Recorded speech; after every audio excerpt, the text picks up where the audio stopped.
Hello everyone, welcome to the channel study with Pooja. So इस chapter में हम करेंगे फ्लावरिंग प्लांट्स में रिप्रोडक्शन कैसे होती है, सेक्सुअल रिप्रोडक्शन कैसे होती है। तो इस चैप्टर में इसके आने वाले अंदर जो भी टॉपिक है उनके बारे में डिस्कस करेंगे। तो ये काफ़ी इंपॉर्टेंट चैप्टर है, इसमें से काफ़ी क्वेश्चन पूछ लेते हैं। पार्थिनोकार्पी पे काफ़ी क्वेश्चन आते हैं, ठीक है। पॉलिनेशन पे क्वेश्चन आ जाते हैं, फर्टिलाइजेशन, डबल फर्टिलाइजेशन के साथ रिलेटेड क्वेश्चन आ जाते हैं, ठीक है। तो हम इसके बारे में बिल्कुल क्लियर करेंगे, ठीक है, प्रॉपर करेंगे। सो स्टार्ट करते हैं। अभी sexual reproduction in flowering plants में हमने ये पढ़ना है कि फ्लावर जो होते हैं, फ्लावरिंग प्लांट्स यानी कि मेनली कौन से हो गए फ्लावरिंग प्लांट्स, एंजियोस्पर्म्स हो गए, ठीक है। तो कहते हैं ये जो एंजियोस्पर्म्स होते हैं, एंजियोस्पर्म के अंदर सेक्सुअल रिप्रोडक्शन होती किस तरह से है, ठीक है, वो पढ़ना है हमने। तो इसके अंदर क्या क्या इंपॉर्टेंट टॉपिक है, फ्लावर के बारे में सबसे पहले डिस्कस करेंगे। देन माइक्रोस्पोरेंजिया, माइक्रोस्पोरोजेनेसिस मतलब गैमेटोजेनेसिस जैसे होती है, तो मेल गैमेट के तौर पे जो प्रोसेस होती है जिसमें मेल गैमेट बनते हैं वो माइक्रोस्पोरोजेनेसिस है। मेगास्पोरेंजियम से मेगास्पोरोजेनेसिस स्पोरोजेनेसिस होके फीमेल गैमेट कैसे बनता है। Then pollination, artificial hybridization, fertilization, double fertilization, triple fusion हो गया, ठीक है। फर्स्ट फर्टिलाइजेशन के बाद क्या क्या होता है, जैसे हम एंडोस्पर्म के बारे में पढ़ते हैं तो वहाँ से क्वेश्चन पूछ लेते हैं, ठीक है। सीड्स के बारे में, देन पार्थिनोकार्पी, एपोमिक्सिस और पॉलीएम्ब्रोनी टॉपिक है, ठीक है। तो इनके बारे में डिस्कस करेंगे। अभी पहले कुछ इंपॉर्टेंट चीज़ें हैं जो कि काफ़ी इंपॉर्टेंट हैं एग्ज़ाम के पॉइंट ऑफ व्यू से। तो इसमें एक दो बार क्वेश्चन ज़रूर आया हुआ है मास्टर केडर में, ठीक है। तो इसके अलावा लेक्चर केडर वगैरह हो गया, मेरिटोरियस के जो एग्ज़ाम होते हैं उसमें भी ऐसे क्वेश्चन पूछ लेते हैं, ठीक है। तो उसके बेस पे ही कुछ पॉइंट्स हैं। जैसे फ्लावर की स्टडी को हम क्या बोलते हैं, अगर हमने फ्लावर की स्टडी करनी है, ठीक है, तो उसको हम क्या बोलते हैं, एंथोलॉजी बोलते हैं या फ्लोरिकल्चर बोलते हैं। फ्लोरिकल्चर और एंथोलॉजी डिफरेंट नहीं है, ये एक ही चीज़ है, ठीक है। तो स्टडी ऑफ फ्लावर जो है उसको हम एंथोलॉजी और फ्लोरिकल्चर बोलते हैं। दूसरा है कि सबसे बड़ा फ्लावर कौन सा है पूरी दुनिया में, पूरे वर्ल्ड में लार्जेस्ट फ्लावर कौन सा है, रेफ्लिसिया है, 1 मीटर तक जाता है, ठीक है। और स्मॉलेस्ट फ्लावर, सबसे छोटा फ्लावर कौन सा है, वॉल्फिया है, ठीक है। ये हमने पहले भी डिस्कस किया हुआ है। आप हमारे चैनल की प्लेलिस्ट में जो प्लांट किंगडम चैप्टर है ना, वहाँ पे एंजियोस्पर्म वाली वीडियो देख सकते हो, तो काफ़ी कुछ वहाँ से ही आपको क्लियर हो जाएगा इसके बारे में, ठीक है। तो अभी है नॉन फंक्शनल स्टेमन। जो स्टेमन फंक्शन नहीं करता है, स्टेमन क्या होता है, मेल पार्ट होता है ना, जिसमें एंथर और फिलामेंट वाला पार्ट होता है, ठीक है, उसको हम बोलते हैं स्टेमन। स्टेमन अगर नॉन फंक्शनल है, फंक्शन नहीं करा, उसको स्टेमिनोड बोलते हैं। अगर पिस्टल, पिस्टल यानी कि फीमेल पार्ट जिसको हम गाइनोशियम बोलते हैं, स्टिग्मा स्टाइल ओवरी वाला पार्ट, अगर ये फंक्शनिंग नहीं है तो इसको हम पिस्टिलोड बोलते हैं, ठीक है। तो अभी स्टार्ट करते हैं फ्लावर के बारे में। सबसे पहले है फ्लावर के पार्ट्स कौन से होते हैं, ठीक है। तो अगर हम बात करें, ये जो हमारे पास हैं फ्लावर, ठीक है, फ्लावर होते हैं यूनिसेक्सुअल और बाइसेक्सुअल, ठीक है। यूनिसेक्सुअल का मतलब वो फ्लावर जिसमें कि जो अलग अलग प्लांट पे हैं, है ना, ठीक है, मतलब जिसमें फ्लावर में सिर्फ एक ही पार्ट है, फ्लावर है पर फ्लावर में या तो उसमें मेल पार्ट हो सकता है, ठीक है, या उसमें फीमेल पार्ट हो सकता है, कोई एक ही होगा, वो होगा यूनिसेक्सुअल फ्लावर। बाइसेक्सुअल फ्लावर क्या है, एक ही फ्लावर है, मेल और फीमेल, ठीक है, मेल प्लस फीमेल एक ही फ्लावर के अंदर है, वो है बाइसेक्सुअल, ठीक है। दोनों जेंडर, दोनों सेक्स प्रेजेंट है फ्लावर में, बाइसेक्सुअल है। बाइसेक्सुअल फ्लावर जो होता है बेसिकली, हम एंजियोस्पर्म उनके बारे में ही बात करते हैं। जैसे नॉन इसेंशियल और इसेंशियल पार्ट हैं इसके, ठीक है। नॉन इसेंशियल पार्ट जिनकी ज़्यादा ज़रूरत नहीं होती है, ठीक है, तो जैसे फ्लावर है, ठीक है, जैसे फ्लावर है, ठीक है। तो फ्लावर के ये वाले जो सेपल्स होते हैं ग्रीन कलर के, ठीक है, या पेटल्स होते हैं, पंखुड़ियाँ जिसको बोलते हैं, ठीक है। तो सेपल्स और पेटल्स का कुछ खास फंक्शन नहीं होता, इसलिए इनको नॉन इसेंशियल बोल देते हैं। बस ये बड कंडीशन में जब फ्लावर होता है तो तब जो सेपल्स हैं जिसको हम कैलेक्स बोलते हैं, तब प्रोटेक्शन प्रोवाइड करता है ये, ठीक है, जब अभी फूल खिला नहीं है, ठीक है। कली जैसे होती है ना, वैसा है वो, ठीक है। तो उसको हम बोलते हैं सेपल्स, उसको प्रोटेक्ट करती हैं, ठीक है, उस टाइम पे ग्रीन कलर के जो होती हैं, तो ये केलेक्स बोल देते हैं। कोरोला क्या है, पेटल्स, पंखुड़ियाँ जिनको बोलते हैं, ठीक है, कोरोला भी बोलते हैं। तो ये पॉलिनेशन के लिए हेल्प करती हैं। फ्लावर के इंटरनल ऑर्गन्स, जो फ्लावर के जो ऑर्गन्स हैं, मेल पार्ट फीमेल पार्ट है, उनको प्रोटेक्शन प्रोवाइड करने के साथ ये और क्या करती है, पॉलिनेशन करने में हेल्प करती है। क्योंकि फ्लावर के अलग अलग कलर्स होते हैं, फ्लावर की पेटल्स जो होती हैं, रोज़ में रेड है ना, मतलब ऐसे अलग अलग तरह की होती हैं, ठीक है। तो लिली में वाइट हो सकती है ना ऐसे, तो ये पॉलिनेशन करने में हेल्प करती हैं, इंसेक्ट को अट्रैक्ट करती है ताकि पॉलिनेशन हो सके और फ्लावर में आगे फर्टिलाइजेशन हो। ठीक है, तो ये तो नॉन इसेंशियल की बात थी। इसेंशियल पार्ट्स में क्या होता है, एंड्रोशियम और गाइनोशियम। मेल पार्ट को हम बोलते हैं एंड्रोशियम और फीमेल को बोलते हैं गाइनोशियम। ठीक है, एंड्रोशियम स्टैमेन को बोल देते हैं, गाइनोशियम को हम पिस्टल और कार्पल भी बोल देते हैं। ठीक है, तो ये इसेंशियल पार्ट है, रिप्रोडक्टिव पार्ट है, तो इसी चैप्टर में हमने इस सारी चीज़ों के बारे में भी डिस्कस करना है। ठीक है, तो एक बारी में पहले फ्लावर के पार्ट्स देख लेते हैं। ठीक है, यही क्या बताया हुआ है, नीचे सेपल्स होती हैं। ठीक है, स्टेम के साथ अटैच होता है, और यहाँ से अगर जो ओवरी के नीचे वाला पार्ट है, ठीक है, तो नीचे वाला जो पार्ट है, थैलमस भी हो सकता है यहाँ पे, तो इसको रिसेप्टिकल बोल देते हैं। ठीक है, तो रिसेप्टिकल के बाद सेपल्स फ्लावर को बड कंडीशन में प्रोटेक्शन प्रोवाइड करती हैं। देन पेटल्स आ गई, पेटल्स को हम बोलते हैं कोरोला। ठीक है, केलेक्स कोरोला जो है पॉलिनेशन में हेल्प करता है, अभी बात की। ठीक है, देन मेल पार्ट में क्या आता है, मेल पार्ट को हम बोलते हैं स्टैमेन। ठीक है, इसमें एंथर और फिलामेंट, ये आप देख रहे हो, ये एंथर है येलो कलर का, बीच में जो ट्यूब जुड़ी हुई है नीचे की तरफ फ्लावर के साथ, वो है फिलामेंट। ठीक है, तो एंथर और फिलामेंट स्टैमेन पार्ट बनाते हैं। उसके बाद आता है फीमेल पार्ट को हम कार्पल, पिस्टल भी बोल सकते हैं, गाइनोशियम भी बोल सकते हैं, इसको एंड्रोशियम तो इसको गाइनोशियम बोल देते हैं। इसमें क्या क्या होता है, स्टिग्मा, स्टाइल एंड ओवरी होती है। ठीक है, ओवरी, पोलन ट्यूब, तो जब पोलन ग्रेन हो वो आगे पॉलिनेशन करके आया हो तो पोलन ट्यूब निकलती है। ठीक है, तो ये हमारी है स्टिग्मा, स्टाइल और ओवरी में क्या होते हैं, ओव्यूल प्रेजेंट होते हैं। ठीक है, तो ये हमारा फ्लावर का सारे फ्लावर के पार्ट्स हैं। ठीक है, तो अभी इनके बारे में आगे डिस्कस करते हैं डिटेल में, क्योंकि काफ़ी इंपॉर्टेंट टॉपिक है ये। तो गाइनोशियम जो होता है, मतलब कार्पल और पिस्टल। ठीक है, तो ये गाइनोशियम जो होते हैं ना, अभी ये मोनोकार्पेलरी और मल्टीकार्पेलरी होते हैं। कार्पल हमने बोला, गाइनोशियम को बोलते हैं कोई फ्लावर जिसमें सिर्फ एक ही, इस तरह से सिर्फ एक ही कार्पल है, उसको हम बोलेंगे मोनोकार्पेलरी फ्लावर। ठीक है, तो ये होता है मोनोकार्पेलरी गाइनोशियम है, तो ये इस हिबिस्कस में होता है। ठीक है, हिबिस्कस एग्जाम्पल हमें याद रखनी है, हिबिस्कस में होता है। देन इसमें दो तरह के होते हैं। ठीक है, कार्पल दो तरह के होते हैं इसमें, एक होते हैं फ्री फॉर्म में, ठीक है, एक होते हैं फ्यूज फॉर्म में। फ्री फॉर्म में के कार्पल कई सारे तो हैं, बट इस तरह से हैं। ठीक है, वो अलग अलग हैं। ठीक है, कार्पल बने हुए तो कई सारे होते हैं, उसको हम बोलते हैं कि फ्री फॉर्म में है, एपोकार्पस है। जब जो ये कार्पल होते हैं वो है कई सारे, ठीक है, यहाँ से इस तरह से अलग अलग हैं। ठीक है, पर ये आपस में फ्यूज़ होकर कुछ एक ही पार्ट बना लें तो उसको हम बोलते हैं सिनकार्प। ठीक है, सिनकार्पस बोल देते हैं। अभी ये तो हो गया गाइनोशियम कार्पल के बारे में। ठीक है, हमने कहा कि जो गाइनोशियम है वो स्टिग्मा, ठीक है, स्टाइल एंड ओवरी वाला पार्ट होता है। ठीक है, और जो मेल पार्ट होता है, ठीक है, एंड्रोशियम, वो इस तरह से करके एंथर और फिलामेंट से बना होता है। अभी एंथर की बात करें तो एंथर बाइलोब्ड और मोनोलोब होता है। ठीक है, एंथर जो है, अगर हम यहाँ पे ध्यान से देखें तो ये जो एंथर है, ठीक है, स्टेमन का एंथर और फिलामेंट है। जो एंथर है ये इस तरह से बना हुआ है, ठीक है, बाइलोब्ड स्ट्रक्चर बना हुआ है। तो अगर आप इसको इस तरह से ऊपर से कट करके देखोगे, ठीक है, दो लोब है तो बाइलोब्ड है, जिसमें एक ही लोब होती है वो सिंपल होता है। ठीक है, तो बाइलोब्ड होते हैं ज़्यादातर। तो दोनों लोब के अंदर अगर इसको हम ऊपर से कट करके देखेंगे तो इसका टीएस बनेगा। टीएस देखने पे हमें कुछ इस तरह का, ठीक है, ऐसे करके ये बनेगा। ठीक है, इस तरह से इसके पॉलन सैक्स बन जाएंगे बीच में। ठीक है, तो वही उन्होंने बोला हुआ है कि जो एंथर होता है बाइलोब्ड और मोनोलोब होता है, एक लोब वाला हो सकता है। ठीक है, देखो बाइलोब है, बाइलोब में हमने क्या बनाया, कुछ इस तरह से करके, ठीक है, एक ये लोब होगी, दूसरी ये वाली लोब होगी। ठीक है, ये वाली एक लोब ये है, ठीक है, दूसरी लोब ये वाली है। ठीक है, तो अभी दो लोब हैं, तो इस पूरे पार्ट को हम थिक्का भी बोलते हैं, थिक्का। ठीक है, तो ये दो थिक्का हैं तो क्या बनेगा, डाइथिक्का, डाइथिकस भी इसको बोलते हैं। जिसमें एक ही लोब है, सिर्फ ऐसे ही स्ट्रक्चर है, उसमें क्या है, वो बाइस्पोरेंजिएट है। बाइस्पोरेंजिएट मतलब सिर्फ उसमें एक ही थिक्का है। ठीक है, मोनोथिक्कस है, वो सिर्फ दो ही ऐसे बने होंगे पॉलन सैक। ठीक है, तो जो तो ये है डाइथिका, इसमें क्या है 1 2 3 4 हैं स्पोरेंजिएट, तो इसको टेट्रास्पोरेंजिएट बोलते हैं, इसको बाइस्पोरेंजिएट बोलते हैं। तो यहाँ से क्वेश्चन पूछ सकते हैं, हमें ये पता होना चाहिए। ठीक है, तो इसकी एग्जांपल क्या है, मोनोलोब जो है, इसकी एग्जांपल में लेडी फिंगर और चाइना रोज आ जाता है, उसमें स्पोरेंजिएट होते हैं। ठीक है, तो अभी आगे हमने करना है माइक्रोस्पोरोजेनेसिस के बारे में। ठीक है, उसके पहले हम देख लेते हैं, ये स्टिग्मा है, ये स्टाइल है, ये ओवरी है। ओवरी के अंदर जो है, ठीक है, ओवरी की जो अंदर कैविटी होती है ना, उसको हम बोलते हैं लोक्यूल। ठीक है, उसको हम क्या बोलते हैं, लोक्यूल बोलते हैं। तो उसके साथ अटैच पार्ट प्लेसेंटा होता है। प्लेसेंटा के अंदर जो ओव्यूल्स होती हैं वो एक फॉर्म में अटैच होते हैं, वो किसी भी तरह से हो सकते हैं। प्लेसेंटेशन में हम इसके बारे में पढ़ते हैं, तो वो भी टॉपिक आगे डिस्कस करेंगे। ओके, आगे पहले आते हैं हम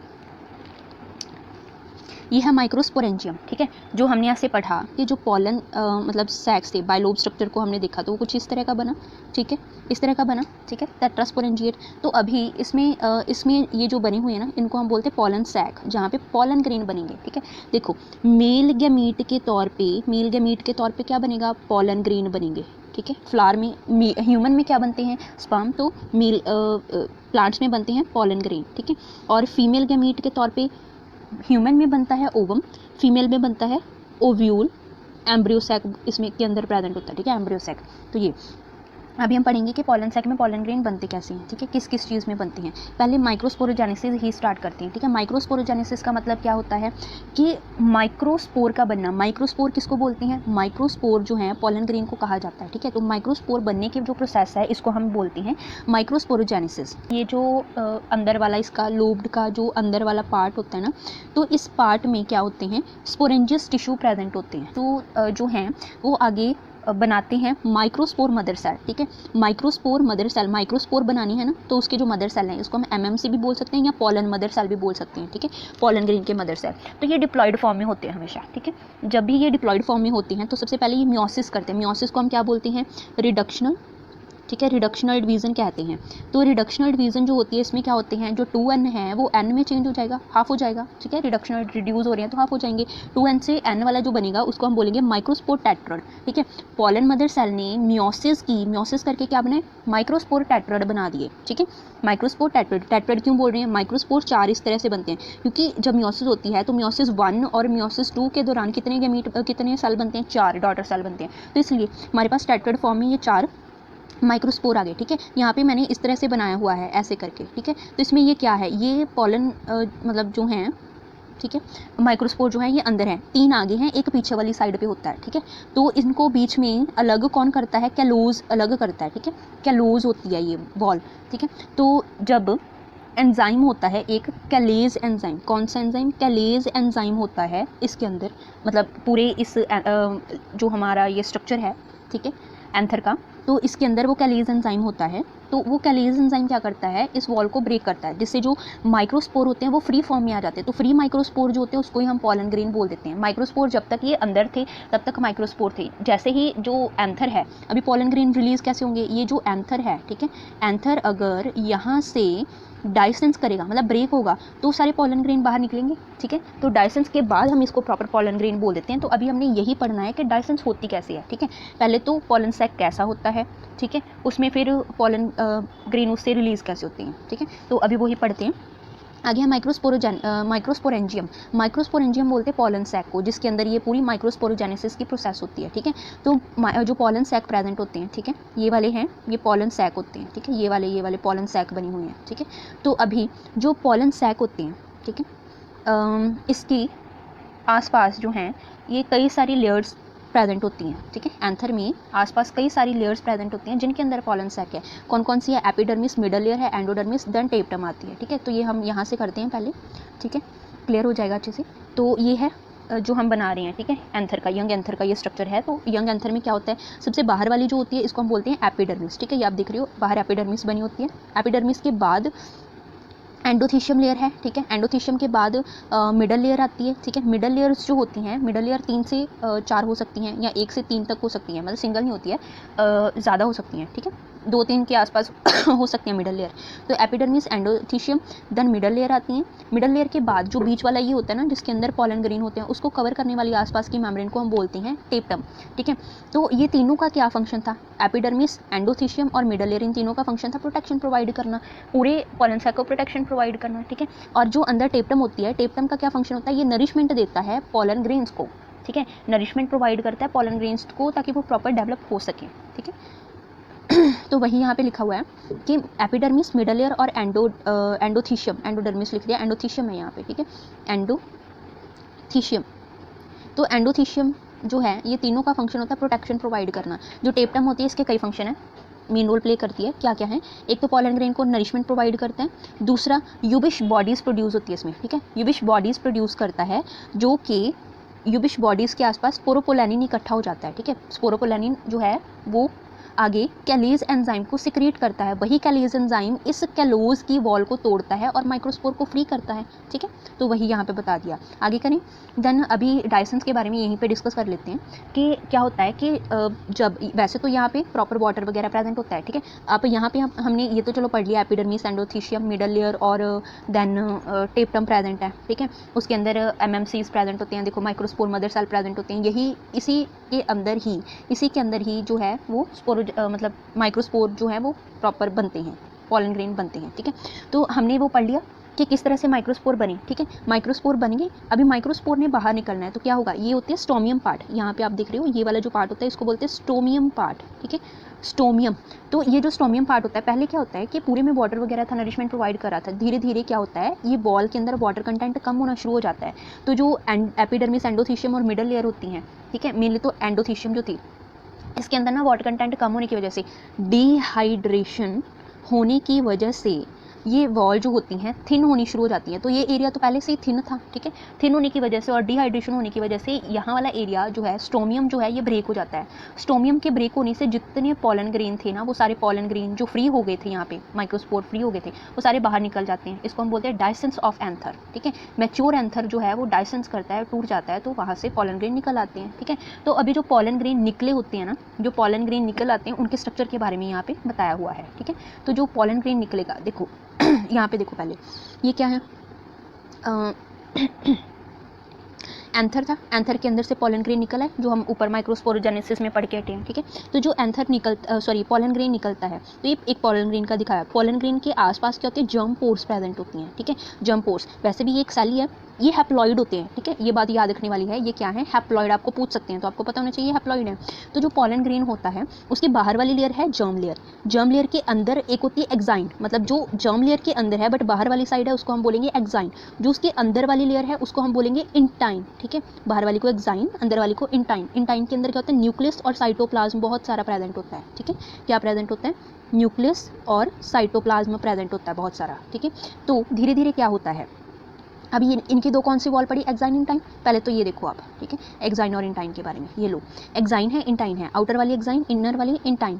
तो एक्साइन किससे बनती है, स्पोरोपोलानिन से बनती है। अभी आपने पीछे पढ़ा स्पोरोपोलानिन के बारे में, ठीक है। यूबिश बॉडीज जो होती हैं वो स्पोरोपोलानिन को सिक्रेट करती हैं। तो स्पोरोपोलानिन जो होता है ये काफ़ी हार्ड होता है, रिजिड होता है ना, ये प्रोटेक्शन प्रोवाइड करता है और पॉलन ग्रेन को टूटने से बचाता है। पॉलन ग्रेन इसकी वजह से जल्दी टूटता नहीं है, ठीक है। तो बहुत हार्ड होता है ये स्पोरोपोलानिन। तो बस जो ज़ोस्टेरा होता है ना, ज़ोस्टेरा में ये एब्सेंट होता है, स्पोरोपोलानिन वहाँ पे नहीं होता है, ठीक है। तो फिर जर्म पोर किसको कहते हैं, हमने पढ़ा ना, एक्साइन के बाहर, एक्साइन है ये इंटाइन थी, एक्साइन, एक्साइन के बाहर वाला जो एरिया इस तरह से बना हुआ है इसको हम क्या बोलते हैं, जर्म पोर बोलते हैं, ठीक है। वैसे एक्साइन दो टाइप का आगे होता है, एक्साइन जो लेयर होती है ना वो दो टाइप की होती है, एक्टिजाइन और एंडेजाइन, ठीक है। बट हमारे यहाँ पे इतना पूछा नहीं है, अगर एग्जाम के अकॉर्डिंग हम देखें तो ये फिलहाल रहने देते हैं, ठीक है। फिर किसी डिटेल्ड वीडियो में और ज़्यादा कर लेंगे, तो फिलहाल की ज़रूरत नहीं है, फिलहाल इतना काफ़ी है। तो इंटाइन की बात कर रहे थे, इंटाइन की कॉम्पोजिशन क्या है, इंटाइन किससे बनते हैं, सेलुलोज और पैक्टिन से। तो इनको हम क्या बोलेंगे, पैक्टोसेलुलोज, ठीक है, पैक्टिन से पैक्टोसेलुलोज आ गया, ठीक है, पैक्टोसेलुलोज से बनती है। तो यही यहाँ पे दिखाया हुआ है कि अभी ये प्रॉपर पॉलन ग्रेन जो हैं ये मैच्योर कैसे होते हैं, ठीक है, और क्या क्या प्रोड्यूस करते हैं। देखो एक्साइन, इंटाइन, न्यूक्लियस, जर्म पोर का पढ़ लिया, ठीक है। तो इसमें क्या होता है कि जो न्यूक्लियस है वो साइड पे चला जाता है, ठीक है, वैक्यूल्स क्रिएट हो जाते हैं, वैक्यूल्स धीरे धीरे बढ़ने शुरू हो जाते हैं और जो न्यूक्लियस है, न्यूक्लियस डिवाइड होना शुरू हो जाता है। न्यूक्लियस की डिवीजन के कारण ही जैसे जैसे मैच्योर हुआ ना, तो न्यूक्लियस की डिवीजन के कारण ही क्या हुआ, वेजिटेटिव और जनरेटिव सेल बने, क्योंकि स्पिंडल फाइबर्स जो हैं उनकी वजह से न्यूक्लियस डिवाइड होकर दो पार्ट्स में कन्वर्ट हो गया, ठीक है। तो उससे एक वेजिटेटिव सेल बन गया, एक बन गया जनरेटिव सेल। तो अभी दो सेल बन गए पॉलन ग्रेन के अंदर, इसको हम बोलते हैं टू सेल स्टेज, ठीक है। पॉलन ग्रेन जो होता है एंजियोस्पर्म में 60% तक तो पॉलन ग्रेन जो होते हैं वो टू सेल स्टेज में ही रिलीज हो जाते हैं, एंथर से बाहर निकल जाते हैं, वेजिटेटिव और जनरेटिव सेल फॉर्म में है, ठीक है। टू सेल स्टेजेस से आगे कई बार क्या होता है कि जो वेजिटेटिव सेल होता है, ठीक है, ये थोड़ा बड़ा बना लेते हैं, ये वेजिटेटिव सेल है, ठीक है। यहाँ पे ये वेजिटेटिव सेल है, मान लो ज़्यादा जो एरिया होता है वो वेजिटेटिव सेल ने कवर किया होता है। जो जनरेटिव सेल होते हैं ये कई बार क्या करते हैं, खुद इनका न्यूक्लियस फिर से डिवाइड हो जाता है, तो ये दो बॉडीज़ बना देते हैं, इनको हम बोलते हैं टू मेल गैमीट बनते हैं, ठीक है। दो मेल गैमीट बनते हैं किसकी वजह से, जनरेटिव सेल की वजह से, ठीक है। तो ये तो जो दो मेल गैमीट ये यहाँ पे हैं, ठीक है, एक यहाँ पे बना हुआ है, तो कितने हो गए, 3 सेल हो गए, 3 सेल स्टेज आ गई यहाँ पे, ठीक है। कई बार 3 सेल स्टेज में रिलीज होते हैं। 40% एंजियोस्पर्म में पॉलिनेशन के दौरान जो ये 3 सेल स्टेज वाले पॉलन ग्रेन रिलीज होते हैं, तो 60% तक तो 2 सेल वाले ही रिलीज होते हैं, 2 सेल स्टेज में यहाँ तक, ठीक है। तो अभी मान लो कि जो जनरेटिव सेल है उसने 2 मेल गैमीट बना दिए, ठीक है। तो फिर क्या करेगा, ये इंटाइन के अंदर से, ठीक है, जंपोर ऐसे ही रहेगी, जबकि जो जंपोर थी ये एक्साइन, ठीक है, ये इंटाइन क्या करती है, यहाँ से पॉलन ट्यूब निकाल देती है, ठीक है। थोड़ा डेवलप होना शुरू करेगी, डेवलप होने से क्या होगा, इसमें पॉलन ट्यूब बन जाएगी। पॉलन ट्यूब में क्या होता है, जनरेटिव न्यूक्लियस जो है वो पॉलन ट्यूब में ट्यूब न्यूक्लियस को भी भेज देती है, ट्यूब न्यूक्लियस को भेज देती है, ठीक है। देन ये जनरेटिव न्यूक्लियस डिवाइड होके इन्होंने प्रॉपर मेल गैमीट बनाए हुए हैं, जो हमने पहले ही पढ़ लिया है कि 3 सेल स्टेज में ऐसे करके बन गया ना, वही पॉलन ट्यूब के अंदर होता है। तो इस तरह से ट्यूब न्यूक्लियस नीचे और मेल गैमीट जो है 2, तो कितने हो गए, 3 सेल स्टेज हो गई है, ठीक है। इस तरह से आगे यही बताया हुआ है, ठीक है, एक बार देख लेते हैं। तो मेल गैमीट है, मेल गैमीट में यंग पॉलन ग्रेन था, मैच्योरेशन करेगा तो वेजिटेटिव सेल और जनरेटिव सेल बना देगा। वेजिटेटिव और जनरेटिव सेल 2 सेल हैं तो 2 सेल स्टेज आ गई, ठीक है, इस फॉर्म में रिलीज हो जाते हैं। अदरवाइज ये वेजिटेटिव सेल जो होता है मैंने यहीं पे बना दिया है, ठीक है। वेजिटेटिव सेल जो है वो ऐसे ही रहा, बट जो जनरेटिव सेल था उसने डिवाइड होकर 2 मेल गैमीट प्रोड्यूस कर दिए, तो ये क्या हो गए, 1 2 3 सेल स्टेज होगी, ठीक है। तो कई बार इस स्टेज पे रिलीज होते हैं, ठीक है। उसके बाद आते हैं कि जो पॉलन ग्रेन जिनके बारे में हम पढ़ रहे हैं, जब ये रिलीज हो जाते हैं तो इनकी वाइबिलिटी क्या है। वाइबिलिटी मतलब एंथर से निकलने के बाद ये कितना टाइम इन्वायरमेंट में सर्वाइव कर सकते हैं ताकि पॉलिनेशन वगैरह कर सकें।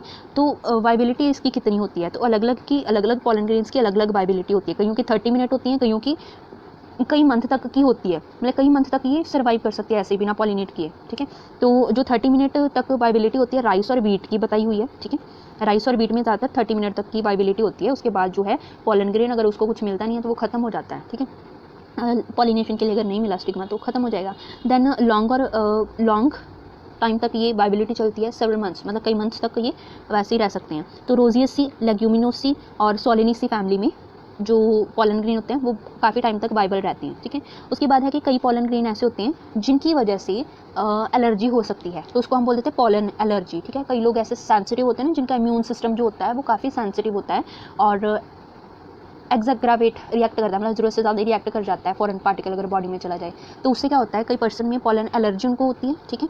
तो कॉमन क्या है, कॉमन जो सबसे पहला मतलब आया था पार्थेनियम बोलते हैं, पार्थेनियम पॉलन एलर्जी काफ़ी हद तक कर देता है, तो उसको कॉमन में हम बोलते हैं कैरेट ग्रास, ठीक है। तो जब वीट बाहर से इम्पोर्ट की गई थी, ठीक है, जब वीट किसी दूसरी कंट्री से इंपोर्ट की गई थी इंडिया में, तो उसके साथ ये कंटामिनेट की फॉर्म में आ गया था, तो ये बहुत जल्दी मतलब ग्रो कर जाता है, स्प्रेड कर जाता है, तो इसी की वजह से कई लोगों में पॉलन एलर्जी जो है वो पाई जाती है।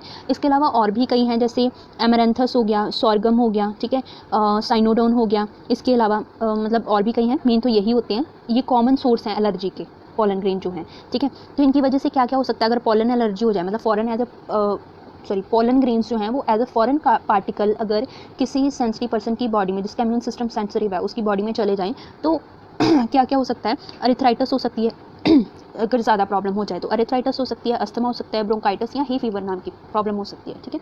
तो ये इसकी वाइबिलिटी और पॉलन एलर्जी के बेस पे था। अदरवाइज इसकी ना न्यूट्रिशन भी है, मतलब इसका नुकसान तो हमने पढ़ लिया, इसका फ़ायदा भी है, उसको नज़रअंदाज नहीं कर सकते हैं, ठीक है। तो न्यूट्रिशन जो होती है उसमें पॉलन में काफ़ी एनर्जी होती है, इसीलिए जो कई प्रोडक्ट्स की फॉर्म में पॉलन जो है वो मार्केट में मिलते हैं, जैसे पॉलन किट की फॉर्म में, ठीक है, पॉलन किट हो गए, इसकी टैबलेट मिलती हैं, ठीक है, टैबलेट या सिरप फॉर्म में ये पाए जाते हैं, ठीक है। तो मतलब काफ़ी एनर्जी वाले होते हैं। तो एथलीट हो गए, ठीक है, या हॉर्स रेस के दौरान इनको यूज़ किया जाता है, ठीक है, तो वहाँ पे इसको यूज़ कर लेते हैं। इसके बाद आते हैं हम